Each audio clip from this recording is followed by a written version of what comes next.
आज का दिन समाजवादी पार्टी के नेताओं और कार्यकर्ताओं के लिए बड़ा ही खास दिन रहा। वजह थी सिर्फ एक, और वो ये कि अखिलेश यादव एक बार फिर समाजवादी पार्टी के राष्ट्रीय अध्यक्ष चुने गए। जी हाँ, लखनऊ के रमाबाई अंबेडकर मैदान में आज आयोजित किए गए समाजवादी पार्टी के राष्ट्रीय अधिवेशन में अखिलेश यादव तीसरी बार निर्विरोध राष्ट्रीय अध्यक्ष चुने गए। उनके राष्ट्रीय अध्यक्ष की घोषणा होते ही पूरा वातावरण गदगद हो गया। इस मौके पर पार्टी के युवा कार्यकर्ताओं का जोश देखने लायक था। इसके अलावा आज के राष्ट्रीय अधिवेशन में एक बात और खास रही, और वो थी डिम्पल यादव। डिम्पल यादव अखिलेश यादव को लगातार तीसरी बार पार्टी का मुखिया बनते देखने की गवाह बनी। उनकी उपस्थिति ने सम्मेलन में 4 चांद लगा दिए।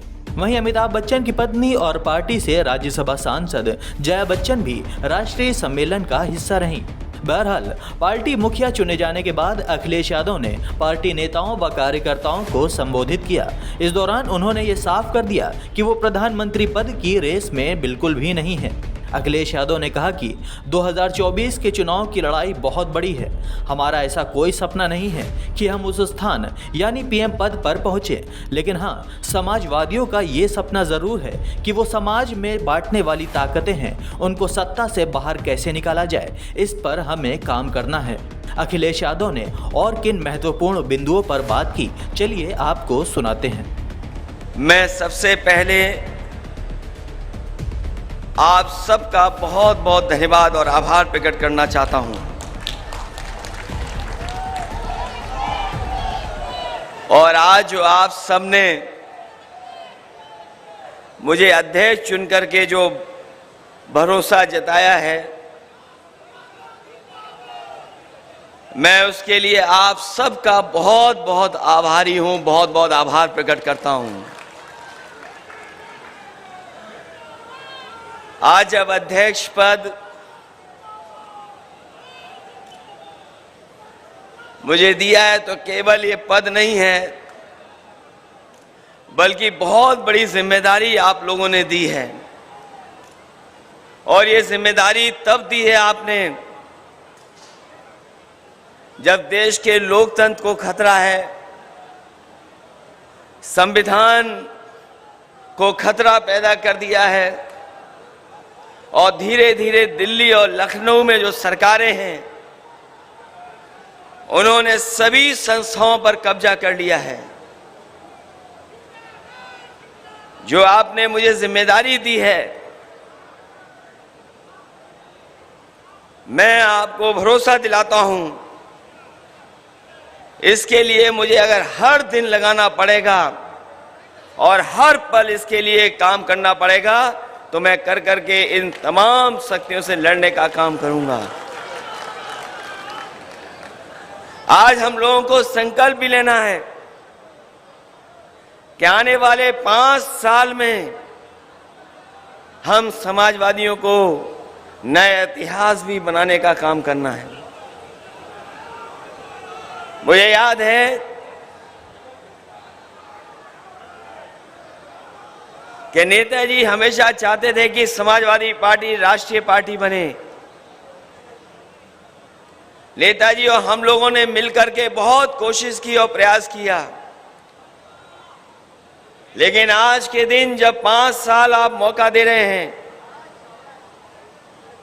तो हम सबको मिलकर के ये संकल्प लेना चाहिए कि जब अगली बार हम लोग मिले तो समाजवादी पार्टी राष्ट्रीय पार्टी बन करके आए। मैं आपको बधाई देता हूं कि आपने सदस्यता कार्यक्रम बहुत जिम्मेदारी से चलाया है, और इस सदस्यता कार्यक्रम के माध्यम से जहां आप हर वर्ग के बीच में पहुंचे हैं, वहीं मैंने देखा है कि बड़ी संख्या में बुजुर्ग, नौजवान, माताएं, बहनें और जो समाजवादी सिद्धांत और समाजवादी कार्यक्रमों से प्रभावित हैं, वो बड़ी संख्या में जुड़ने का काम किया है। ये सदस्यता का कार्यक्रम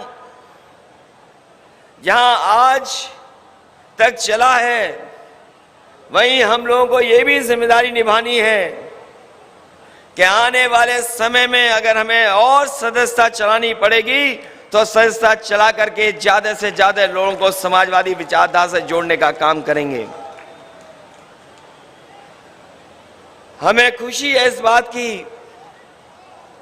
कि ऐसे लोग जो समाजवादी सिद्धांत और कार्यक्रम पर भरोसा रखते हैं, वो बड़े संख्या में समाजवादी पार्टी से जुड़े हैं। वो लोग भी आज समाजवादी पार्टी से जुड़ रहे हैं। जो बाबा साहब भीमराव अम्बेडकर जी का सपना था उनको पूरा करना चाहते हैं।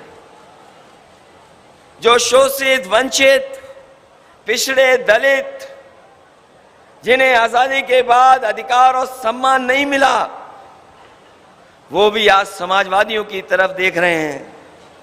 ये समाजवादियों की कोशिश होनी चाहिए कि बाबा साहब के सिद्धांत पे चलने वाले लोग और डॉक्टर राम मनोहर लोहिया जी के सिद्धांत पे चलने वाले लोगों को साथ जोड़ करके हम लोग संविधान और लोकतंत्र को बचाने का काम करें।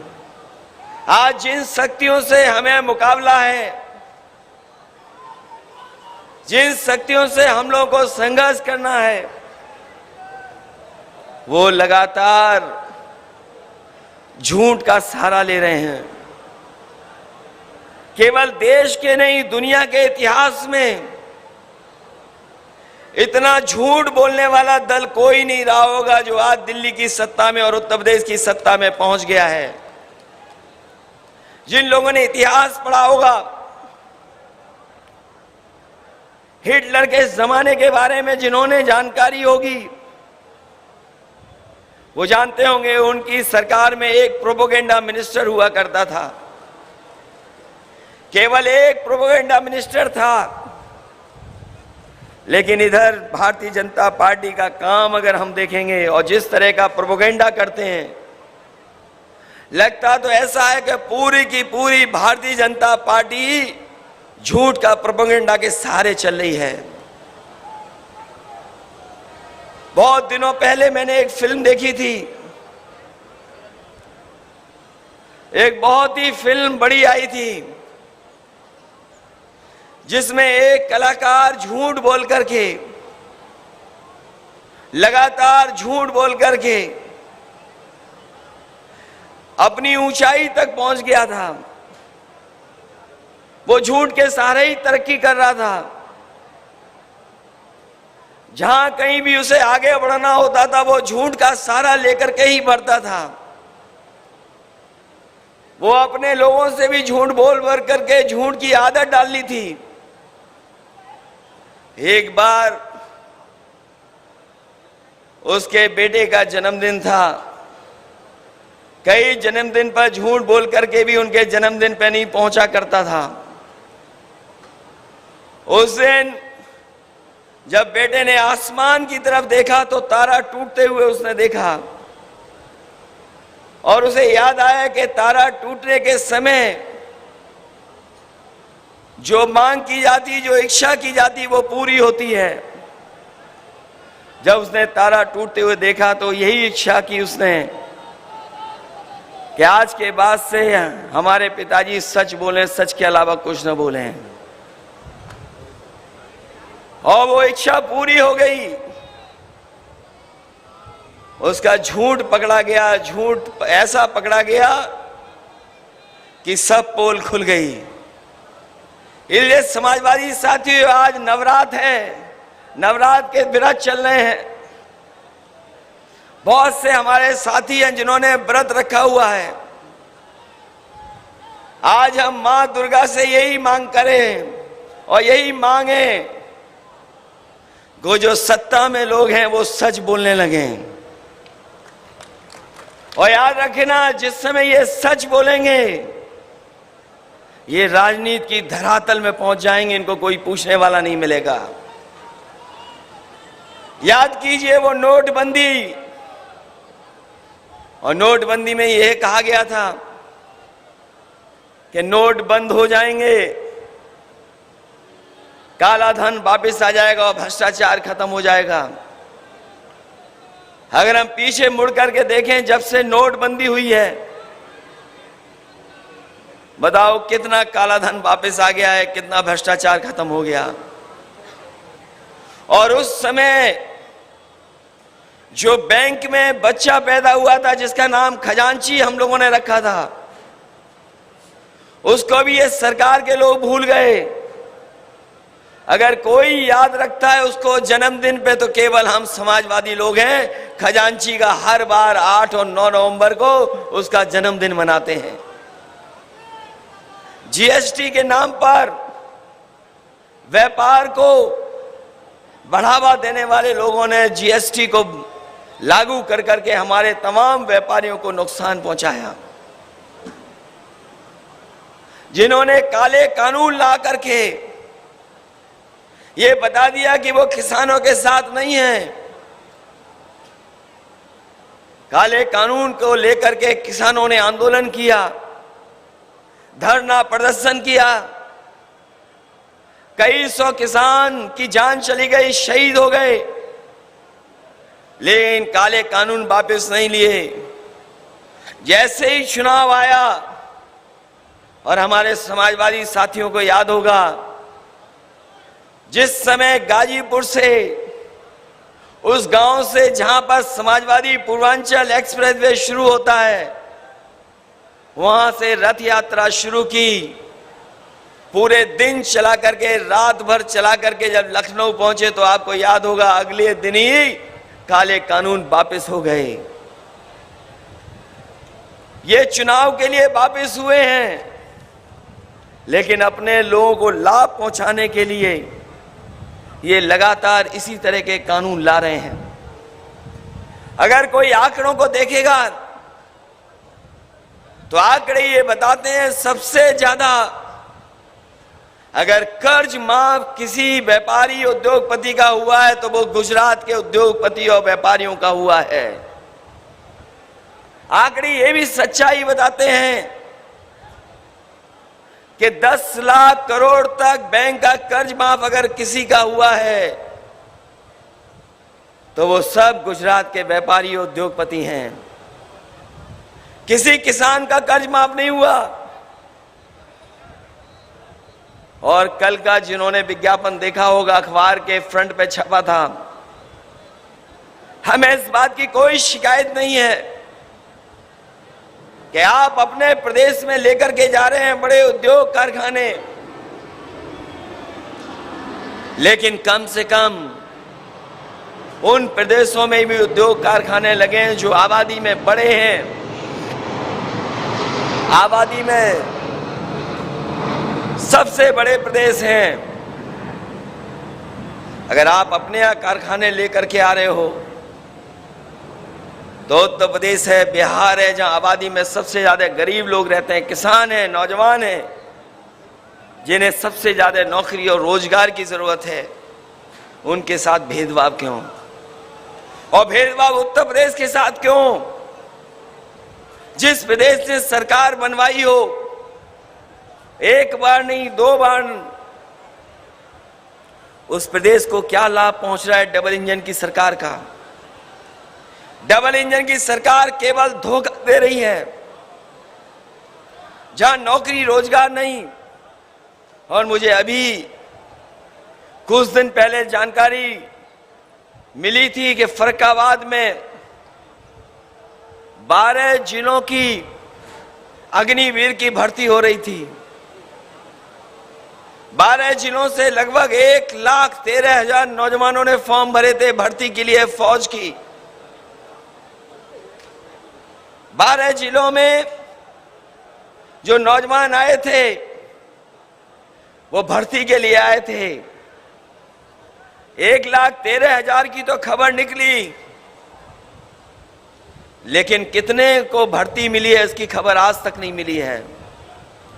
और यही भर्ती जब उत्तर प्रदेश के दूसरे जिलों में जाएगी तो सोचो कितने बड़े पैमाने पर नौजवान नौकरी और रोजगार चाहते हैं।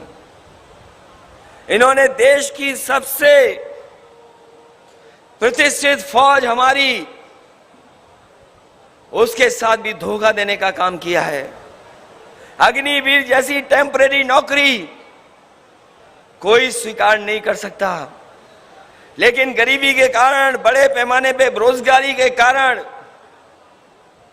हमारे नौजवान दुखी हैं, उसके बावजूद भी नौकरी और रोजगार के लिए जा रहे हैं। सरकार ये न समझे कि वो आ रहे हैं भर्ती के लिए, वो गरीबी और बेरोजगारी की वजह से भर्ती में पहुंच रहे हैं। और जितनी भी संस्थाएं हैं, उन संस्थाओं में जो संविधान से हमें अधिकार और सम्मान मिलता था, उसके साथ भी इन्होंने खिलवाड़ की है। जहां यूनिवर्सिटी, कॉलेज, सरकारी नौकरियां पिछड़े और दलितों भाइयों को जो सम्मान मिलता था, नौकरियां मिल जाती थी, जिस रास्ते पे ये सरकार जा रही है, उनको भविष्य में नौकरी और रोजगार नहीं मिलेगा। आप यूनिवर्सिटियों के आंकड़े उठा लीजिए, जहां आरक्षण के साथ खिलवाड़ कर रहे हैं, वहीं हमारा नौजवान पढ़ा लिखा ना बन जाए, उसके साथ भी खिलवाड़ कर रहे हैं। क्योंकि बीजेपी के लोग जानते हैं, जब पढ़े लिखे होंगे नौजवान तो वो तर्क कर सकते हैं, और तर्क करेंगे तो उनकी सच्चाई सामने आ जाएगी। इसलिए वो नौजवानों को पढ़ने लिखने का भी अवसर नहीं दे रहे हैं। और जिस तरीके से अन्याय हो रहा है, केवल एक दो घटना नहीं, पूरे उत्तर प्रदेश में बड़े पैमाने पे चिन्हित कर करके और पूरा प्लानिंग के तरीके प्लानिंग करके कि किन लोगों के साथ और किन को जेल भेजना है। आपने देखा, जब से बीजेपी की सरकार आई है, आदरणीय आजम खान साहब के ऊपर अन्याय रुक नहीं रहा है।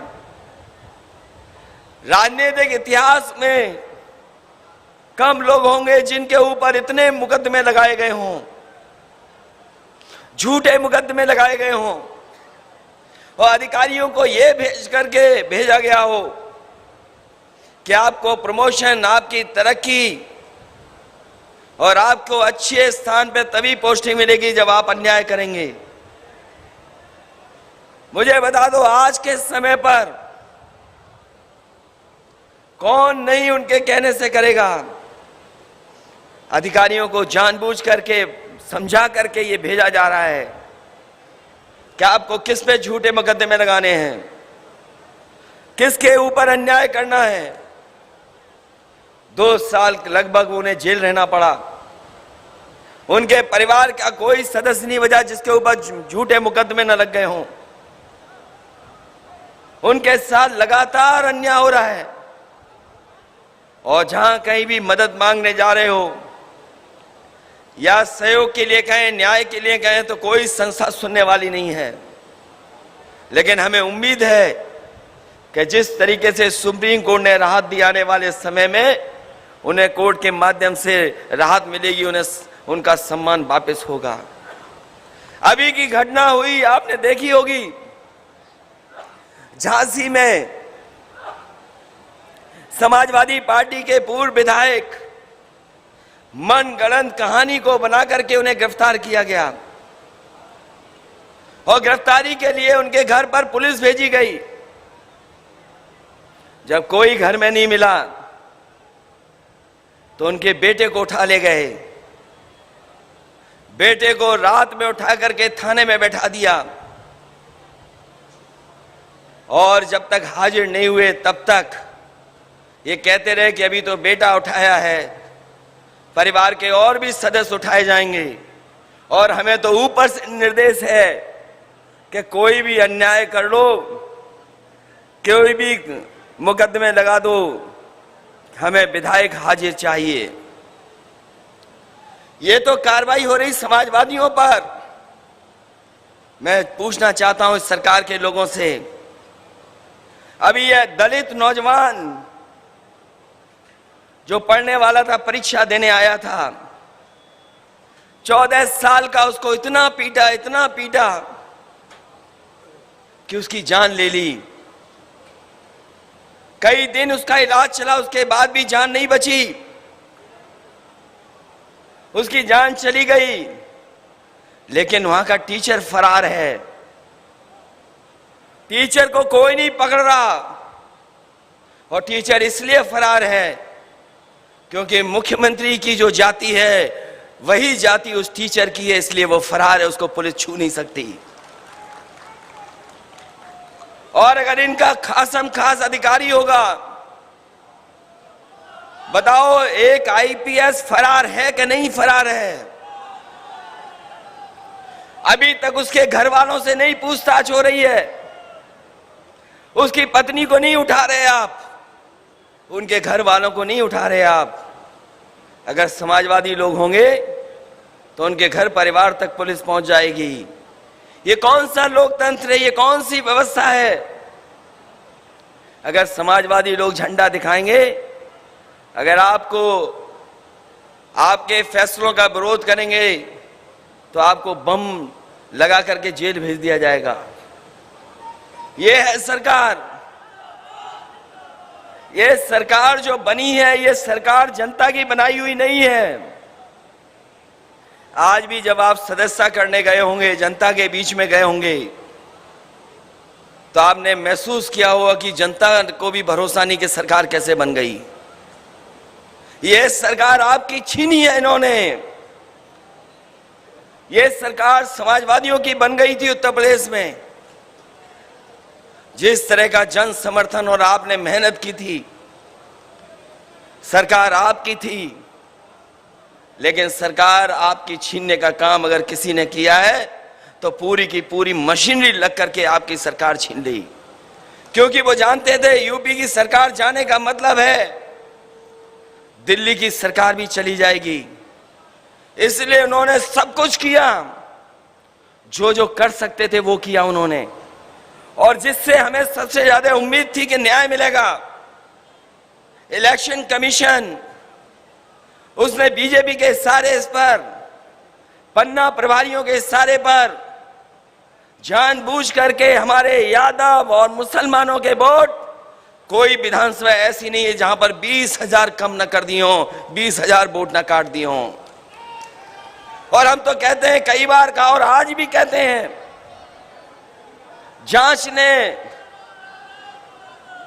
जांच करके देख लें तो आज भी 20-20 हजार वोट हमारे वहां से उड़ा दिए गए।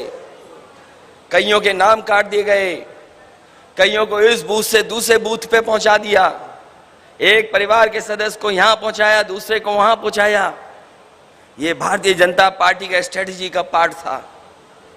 और मैंने कुछ दिन पहले जब डाटा इंजीनियर को बुलाया था, अब तो रिजल्ट बदला नहीं जा सकता, रिजल्ट दिखाई दे रहा है सामने। हमने और आपने अगर ये मुकाबला किया होता और अपने पक्के बूथों पे अगर 2%, 3% भी वोट बढ़ा दिया होता तो इतनी बेईमानी के बाद भी भारतीय जनता पार्टी की सरकार नहीं बनती, समाजवादियों की सरकार उत्तर प्रदेश में होती। इसलिए कल भी किसी साथी ने कहा था कि अपना बूथ सबसे मजबूत बनाना पड़ेगा, एक भी वोट बंटना नहीं चाहिए। पूरे देश की राजनीति को दिशा देगा उत्तर प्रदेश, और पूरे उत्तर प्रदेश के लिए साजिश, षड्यंत्र और न जाने कौन सी नई चीज लेकर के आएंगे बीजेपी के लोग। बीजेपी के लोगों ने प्रचार किया अपना झूठ छिपाने के लिए कि राशन से उनकी सरकार बन गई। उन्हें साइलेंट वोट मिला है।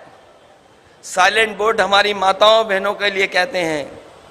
इसलिए हम समाजवादी साथियों से अपील करेंगे कि ज्यादा से ज्यादा माताओं बहनों के बीच में जाएं और सरकार ने जो नाकाम हुई है, क्योंकि आज सबसे ज्यादा घटनाएं किसी पर हो रही है तो हमारी माता बहनों पर। आज हम अगर एनसीआरबी के आंकड़े देखें, चाहे वो बलात्कार की घटना हो, चाहे छेड़खानी की घटना हो, चाहे उनके जेवर छीनने की घटना हो, सबसे ज्यादा उत्तर प्रदेश में महिलाओं पर हो रहा है। वहीं दलित और पिछड़ों पे भी सबसे ज्यादा अन्याय है। जेलों में अगर आंकड़े निकलवाओगे तो सबसे ज्यादा पिछड़े और दलित आप पाओगे, और किसी के ऊपर अन्याय नहीं हो रहा। उन्हीं को जेल में ठूस दे रहे हैं। इलाज मिल नहीं रहा है। जो सुविधाएं दी गई थी वो सुविधाएं भी खत्म कर दी गई हैं। जिस डबल इंजन की सरकार को बजट डबल करना चाहिए था, आज सरकारी अस्पतालों में इलाज नहीं है। ये कितने भी वादे कर दें, कितने भी मेडिकल कॉलेज खोल दें, इन्होंने इलाज नहीं देना है, क्योंकि अंदर ही अंदर ये प्राइवेट लोगों से मिले हुए हैं। जिस तरीके से रेलवे की जमीनें बेच दी, हवाई अड्डे बेच दिए, सरकारी जो संस्थाएं थी जो लाभ पहुंचाती थी वो बेच दिए। ये अंदर ही अंदर प्राइवेट लोगों से भी साठगांठ किए हुए हैं कि सरकारी व्यवस्था फेल हो जाएगी तो लोग मजबूरी में प्राइवेट में जाकर के इलाज कराएंगे। उन्हीं संस्थाओं को आगे बढ़ाने की साजिश है इनकी। इसलिए इस मौके पर मैं आपका जहां धन्यवाद दे रहा हूं, वही जिम्मेदारी हम लोगों पे बढ़ी है। देश को बचाने के लिए अगर कोई आगे आ सकता है तो उत्तर प्रदेश में समाजवादी लोग हैं, समाजवादी ही मुकाबला कर सकते हैं। और हम लोगों का अगर कोई संघर्ष करना पड़ेगा, ना हम लोग पैदल चलने में घबराते हैं, ना साइकिल चलाने में घबराते हैं।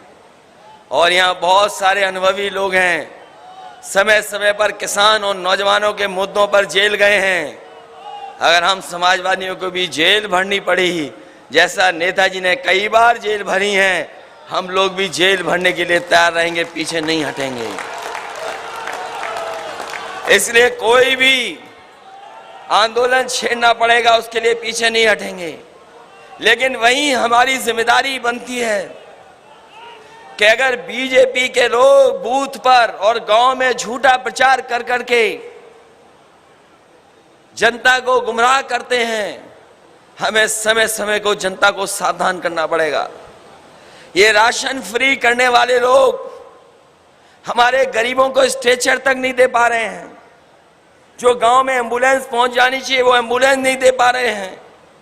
मामूली सी गोली पैरासीटामोल और जो दवाइयां हैं बुखार की और दवाइयां जो गरीबों को जरूरत पड़ती वो नहीं दिला पा रहे हैं। और देखो फिर राशन फ्री कर दिया है। लगता है कहीं पर चुनाव आया है इसीलिए राशन फिर फ्री हो गया है। ये जैसे जैसे इन्हें चुनाव डराता है वैसे वैसे ये राशन फ्री कर देते हैं। और ये बड़े बड़े सेठ लोगों को इतना लाभ पहुंचाते हैं जिसकी आप कल्पना नहीं कर सकते हैं। ये जो अमीर और गरीब की खाई है, ये खाई बढ़ती चली जा रही है। एक उद्योगपति अगर दुनिया में नंबर 2 पर पहुंच जाए, उससे हमारा गरीब खुशहाल नहीं हो सकता। एक उद्योगपति दुनिया में नंबर 2, नंबर 1 पर पहुंच जाए, उससे हमारे नौजवानों का भविष्य बेहतर नहीं हो सकता। इस देश को जरूरत है कि किसान खुशहाल हो और नौजवानों को उनके भविष्य को बेहतर करने के लिए नौकरी और रोजगार मिले। नौकरी और रोजगार नहीं है और लगातार ये फैसले ऐसे ले रहे हैं जिससे हमारा गरीब, पिछड़ा और दलित जो कुछ आगे आया था वो पीछे छूट जाए। इसलिए आज हम लोगों को ये भी संकल्प लेकर के जाना है कि हम सब मिल करके जहां मुकाबला बीजेपी से कर रहे हैं, ये प्रदेश में देश में तो हारेंगे, लेकिन हमारा एक एक कार्यकर्ता ये तय करके जाए कि वो अपने गांव में अपने बूथ पर इनको हरा करके भेजने का काम करेगा। जिस समय हम अपने बूथ पर हरा देंगे इन्हें, हम अपने गांव में हरा देंगे। क्योंकि आज जमाना है, ऐसा जमाना है कि आज कोई सूचना रोक नहीं सकता है। झूठे प्रचार में तो माहिर है ही बीजेपी। जहां तरह तरह के नशे, वही आजकल इंटरनेट वाला भी नशा है जो बीजेपी ने पा लिया है। बीजेपी अपने गुप्त लोगों के माध्यम से, छिपे हुए लोगों के माध्यम से, वो कभी हमारे बीच के ही बनकर के हमारे आपके खिलाफ साजिश करते हैं सोशल मीडिया के प्लेटफॉर्म पर।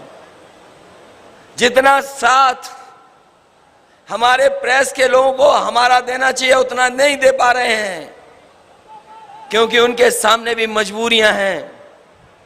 अभी आपने देखा होगा, और आंकड़े अगर उत्तर प्रदेश के निकालोगे आप, जिस भी पत्रकार साथी ने अगर सच्चाई सामने लाने का काम किया है, उस पर झूठे मुकदमे लगा दिए हैं, जेल भेज दिया गया है। और कई सूचनाएं ऐसी हैं कि जहां पत्रकारों को भी अपनी जान खोनी पड़ी है।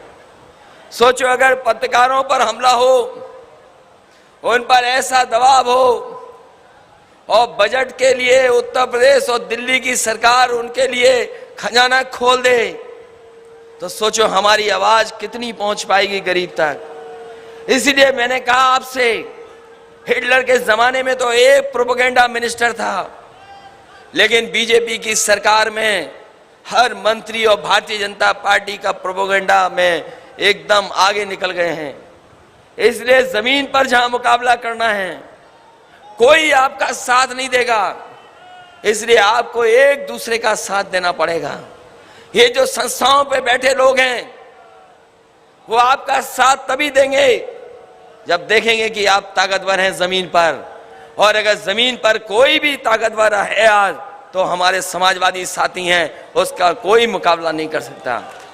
इसलिए इन मौके पर जहां आपने इतनी बड़ी जिम्मेदारी दी है, मैं आपको भरोसा दिलाता हूं, इस जिम्मेदारी को पूरा निभा करके, और जो चुनौतियां सामने हैं, उन चुनौतियों का मुकाबला कर करके समाजवादी पार्टी का एक नया इतिहास बने। जो जिम्मेदारी हम लोगों को मिली है, जो विरासत में हम लोगों को, चाहे वो लोहिया जी के सिद्धांतों की मिली हो, हमारे मोहन सिंह जी, विभूषण तिवारी जी, बहुत सारे समाजवादी नेताओं ने और नेताजी ने जो संघर्ष का रास्ता दिखाया है, उसी विरासत को आगे बढ़ा करके हम लोग गरीब, किसान, शोषित, वंचित और दलित पिछड़ों के भविष्य को बेहतर बनाने का काम करेंगे।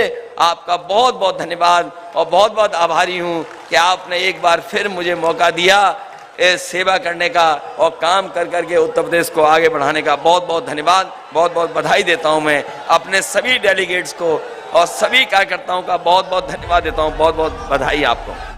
खैर, प्रदेश के हर चुनाव में भारतीय जनता पार्टी की जोरदार तैयारियों को देखते हुए अखिलेश के सामने अब चुनौतियां पहले से भी ज्यादा होंगी। उनके सामने आगामी नवंबर-दिसंबर में संभावित नगर निकाय के चुनाव और फिर 2024 के लोकसभा चुनाव में बेहतर प्रदर्शन करने की बड़ी चुनौती है। ऐसे में पार्टी नेतृत्व को पिछली गलतियों से सीख लेते हुए संगठन को नए सिरे से सक्रिय करते हुए उसमें नई ऊर्जा भरनी होगी। Bureau report, the Bharat TV.